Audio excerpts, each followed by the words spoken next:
Hello, everyone, and welcome to ASMR Ghost Stories. If you enjoy ghost stories, or maybe it's a witch hunt or something mysterious, well, welcome. This is the right channel for you. All of my stories are told in either soft spoken or whispered. So before you put on your headphones to get the real ASMR tingly experience, hit that subscribe button. Let's get more subscribers to the channel. Hit the like button. Send me a little dopamine. Let me know you're enjoying this. And hit the notification bell because I upload twice a week on Mondays and Thursdays. So let's get started. These are 9 chillingly true ghost stories and supernatural stories that confirmed my belief in ghosts. Number 1, a visit from Grandma. Ever since my niece was a baby, odd and unexplainable things would often happen to her. From her vivid nightmares, seeing things nobody else did, to waking up screaming in the middle of the night, she always had what I truly believe to be a special connection to the spirit world.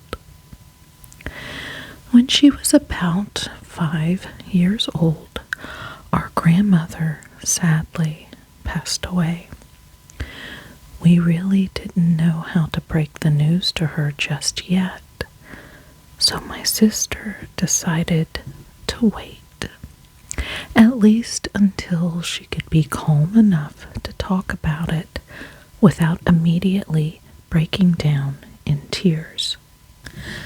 Death is a tricky subject as it is, let alone with someone that age, on top of losing someone you were so close to.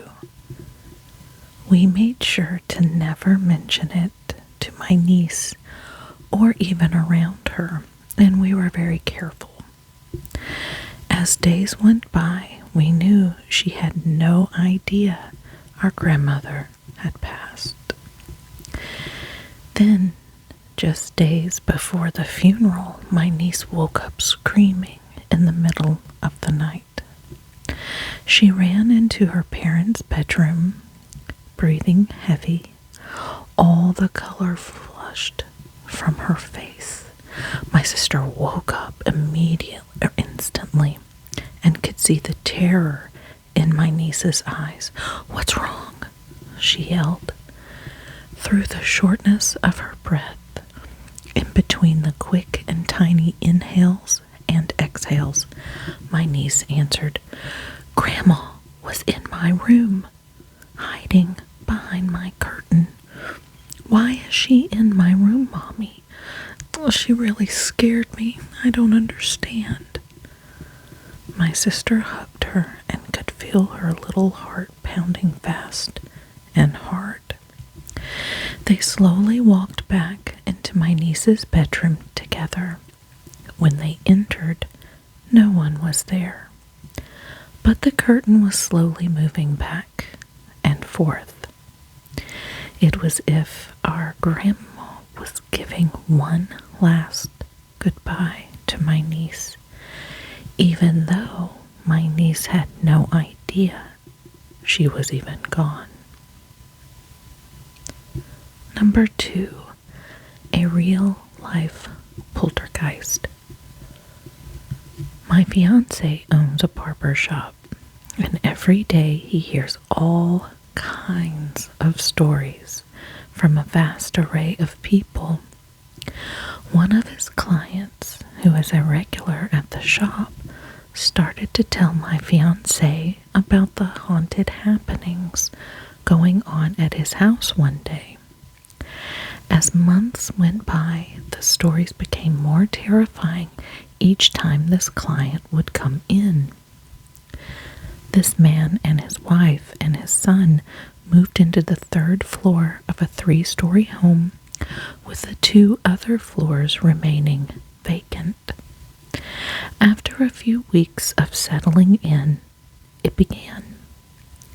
Their son, who was about 5 years old, began having trouble sleeping at night. He started to believe that a man in a hat would sit in the rocking chair in his bedroom in the middle of the night, scaring him to the point of being too terrified to fall back to sleep.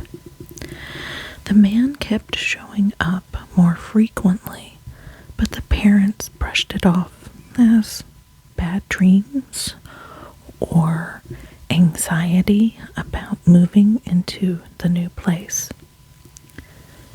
They let this go on for weeks, but things only amplified. The son told his parents the man was now speaking to him, aggressively urging him to leave and for his family to get out of his house. Finally, the dad had had enough. He told his son he would stay awake the entire night to keep watch, making sure the scary man in the hat didn't show up and his son could get a good night's rest. He kept his word and stayed up the following night. He sat in a chair in the hallway in front of his son's bedroom. The house remained quiet and still until he saw him. At the opposite end of the hallway stood an old man in a suit and a fedora hat, staring back at him. And he kept on standing there, staring, until he finally disappeared. He woke up his wife instantly, and they began researching ways to rid a house of ghosts. Things only progressed as days went by. More and more things began happening. Items moving on their own or falling off shelves, cabinets opening, lights flickering, seemingly little things, until one day, with the husband at work, his wife was at home preparing a bath for their son. She turned the water on, but then heard the radio turn on in the living room. Confused, she quickly ran over and turned it off, then headed back to the bathroom. After a few minutes, she heard it turn on again. It continued to turn on a few more times, so she finally decided to simply unplug it and returned to the bathroom to shut the water off. Despite being unplugged, the radio turned on again. She shut the door of the bathroom, trying not to show the fear in her eyes as her son was playing joyfully in the bathtub. She kept on, but suddenly heard noises coming from the kitchen. Listening in, she realized it sounded like cabinets and drawers opening and shutting, plates falling, crashing, and bangs. Her son became frightened. She was terrified, so she called her husband and told him to come home immediately. When he arrived home, she was still hiding in the bathroom with her son, but the kitchen was in shambles. Plates and cups shattered, utensils scattered all over the floor, and cabinets and drawers wide open. It was as if they had been ransacked. They left the house immediately and stayed with family until finally moving into a new home. They learned later that years ago, a few people died in the house, including an old man who lived on the second floor of the building. This man died in his rocking chair.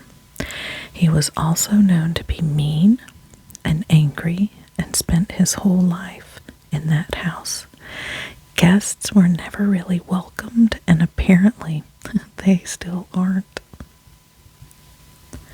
Number 3, my niece's friend, Charlie.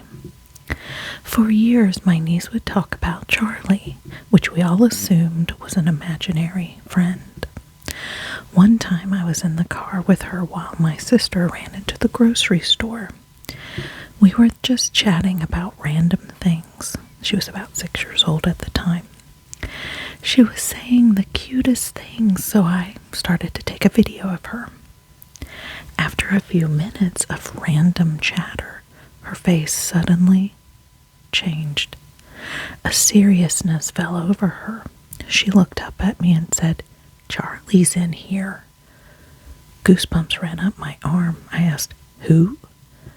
She started to get uncomfortable and squirm and just said, "Charlie is in here with us right now." The more I pressed for questions, the more she would no longer answer me. Now we could just say this was her imaginary friend, except things got weird when it came to Charlie.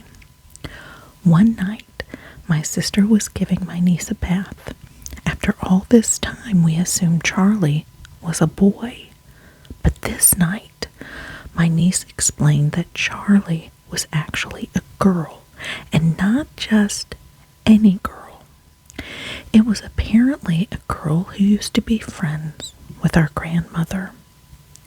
My sister wasn't really buying the story, but then my niece said, "Did you used to have a bird named Tweety?" Now my niece would have no way of knowing this, but Tweety was one of my grandma's birds that she had when she was alive. It was my sister's favorite. But we hardly, if ever, talked about the birds my grandmother used to have. My sister, completely shocked at this question, asked, "How do you know about Tweety?" My niece responded, "Charlie told me about it." We still have no idea how she knew about Tweety. Number 4, uninvited house guests. My friend and her husband moved into a relatively old house in New Hampshire. After a few weeks of living there, they began to notice a lot of strange things happening. First, my friend would find dimes all over the house with no explanation as to where they were coming from. Dimes just randomly appeared in different rooms around the house. On many mornings, she would wake up to find all of the kitchen cabinets wide open, knowing very well that she and her husband did not leave them open the night before. One night, they both were awakened by the sound of a loud thump, a noise coming from the basement. They instantly thought someone had broken in. Her husband grabbed his gun, went downstairs to search the basement and find the intruder. But he found nothing. They never discovered where the noise came from, but it was loud enough to wake up both of them. Things seemed to be escalating. They were folding the laundry one night in their bedroom when suddenly they heard a voice talking. It sounded like it was coming from the corner of the bedroom. The rest of the house was silent. They had no TV on, no radio, nothing. They couldn't make out what exactly was being said, but they stood there listening to the whispers ramble on. The voice slowly tapered off after a while with no explanation as to where it was coming from. They slept with the lights on that night. Terrified with everything that was going on, my friend decided to schedule a professional sage cleansing for the house. A few days before the cleansing was going to take place, my friend and her husband were preparing dinner one evening in the kitchen. Out of nowhere, their Amazon Alexa turned on, with no noise in the living room to provoke it, and began repeating over and over and over, "We need to talk. We need to talk. We need to talk. It repeated on like this until she went over and disconnected it. She later called Amazon to explain what happened. Amazon records every Alexa glitch with a certain corresponding code. However, no one has ever reported an incident remotely like this one, and they had no idea how to explain it. They ditched the Alexa. Fortunately, the activity has died down since the full sage cleansing, for now at least. Number 5, ghosts walking among us. My family and I were wandering aimlessly around Boston's North End one night when we all decided we were hungry. We picked a random restaurant, one with the shortest wait, and sat down for dinner. My niece started acting really strange at dinner, almost as if she shut down entirely. She turned away from us with her head down and didn't say more than 2 words the whole time. She sat through dinner like that, not answering when we would ask her what was wrong. We later found out that the entire time we were at dinner, she was seeing many people walking around the restaurant, dressed in old-fashioned clothing. And she couldn't understand what they were doing. She explained they didn't look like they were from this time period, but that they scared her. The restaurant wasn't very busy, and there were certainly no people walking around with that type of clothing on. When we researched the restaurant, there it was, one of the oldest restaurants in the North End with a rich history of guests. I wonder if it were those very guests that she was seeing. Number 6, a friendly visitor. My uncle passed away when I was just a baby. I have no memories of him. Years ago, my sister and I were both asleep in our beds. In the middle of the night, our mother woke us up. Were you just in my room? She asked in a panicked voice. I opened my eyes to find her looking back at me. She was frantic. What? I asked as if I was, half asleep. Were you just in my room? She repeated. No, I said, as I rubbed my eyes, thinking she probably just had a nightmare. She went into my sister's bedroom, asking her the same question and receiving the same response. I slowly drifted back to sleep. The next morning, my mom was a mess. She was cooking us breakfast with this look on her face I'll never forget. Pale, drained, and full of fear. She asked us again, "You promise me neither of you were in my room last night, even just for a second?" "No, Mom, we are not in your room. We were both sleeping when you woke us up. Promise." She paused, took a deep breath, then looked up at us and said, "Well, someone was standing in my doorway last night, and I think it was your uncle. I think my brother came to visit me." Number 7, the pianist. The security guard at my work always tells me stories from working in old buildings across campus. But this one struck me the most. One night, he was working late. There was no one in the building he was working in. He went to take a break when he heard a noise coming from the lounge downstairs. He realized it was someone playing the piano. Shaking his head in frustration, he went to go yell at the person and tell them that they obviously weren't allowed down here at this hour, let alone allowed to play the piano right now. When he turned the corner to scold them, there was no one there. No one around, and no one sitting at the piano. He looked around for a few minutes, but only discovered that he was completely alone. 8. The Neighbor's Haunted House.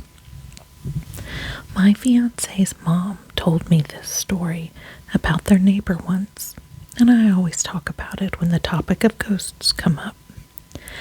The family in this home, a dad, mom, daughter, and son, have all experienced a lot of supernatural occurrences during their time living there.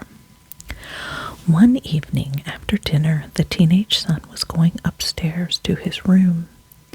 When he turned the lights on in the hallway, the light bulb suddenly blew out, and when he looked at the top of the stairs, he saw the ghost of a woman in a long robe with her arms crossed, staring down at him. On another occasion, the dad got up in the middle of the night to use the bathroom. Everyone else in the house was asleep, but he heard voices coming from downstairs. When he went down to look, he realized the voices were actually coming from the basement. He couldn't believe it at first, but it sounded like a lively party was taking place. Although he couldn't understand the words being spoken, he could hear crowds of people talking at once. As he approached the basement, it was clear no one was there, but he could still hear the noises of the party happening. He cleared his throat, and suddenly all of the noises stopped. The room was silent. One night, the daughter came home from babysitting. Her mother had mentioned earlier in the day that their dad would be out of town until tomorrow morning because he was away on business. Upon arriving at home, the daughter saw a man standing in the front of her parents' bedroom window upstairs. She asked her mom what her dad was doing home a day early. Her mom, confused, asked what she was talking about. She explained to her mom that she saw her dad upstairs in the window when she got home. Her mom, frightened by this, told her daughter that her dad was still away on the business trip and definitely not upstairs. They went upstairs to see if anyone was up there, but all they found were the curtains drawn wide open, and the mother, knowing for a fact she shut them earlier in the night. Also, the mom and daughter were the only two in the house. No one was upstairs. Number 9. The Call from Above. I've heard an abundance of ghost stories about my fiance's parents' house, the house he grew up in. I, too, have felt a certain presence on nights I've stayed there. My fiance's grandma lived in that house with them for 9 years before she passed away. She used to claim to always see a blonde little boy running around the house. A little boy that did not belong there. His sister would occasionally see the boy too. His family has heard voices, footsteps, seen shadows, and encountered cold spots within the house. A few years ago, his brother was walking towards the living room and saw an old man with a long gray beard and long hair, dressed in gray, sitting on the couch in the living room. He stared at the men until finally looking away for a second, and the man was gone when he looked back. One day, his mother heard a little boy behind her calling out, "Mommy?" Assuming it was one of her sons, she said, "What?" But the voice kept repeating, "Mommy, Mommy," until she finally turned around and yelled, "What?" But no one was there. She ran into the boys' room to check if maybe it was one of them, but there they were, both sitting comfortably in the middle of intensely playing with their toys.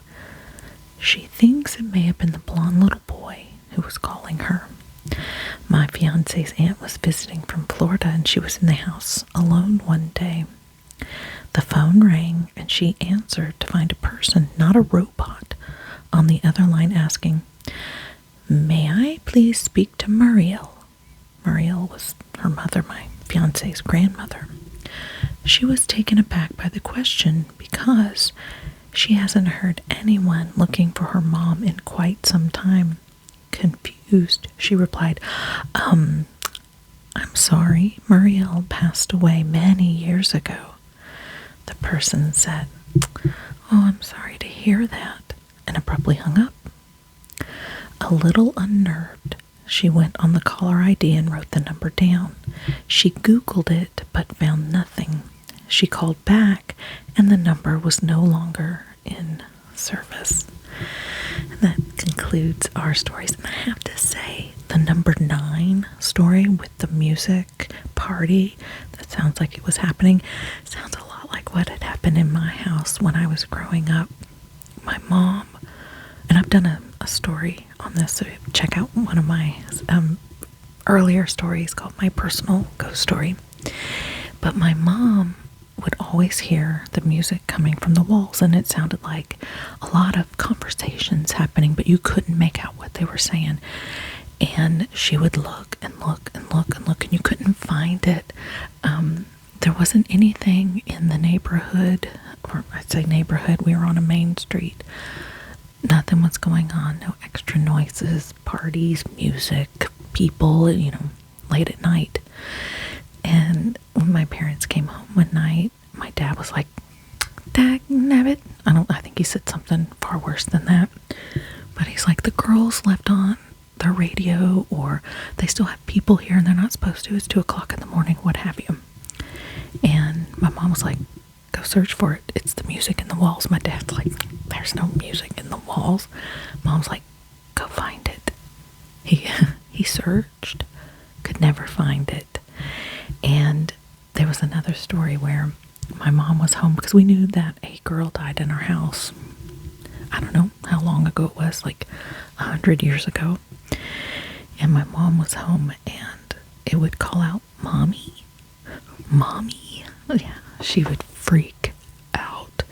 The ghosts that we had in our house would really target my mom, because for the longest time my mom was a non-believer in any of that.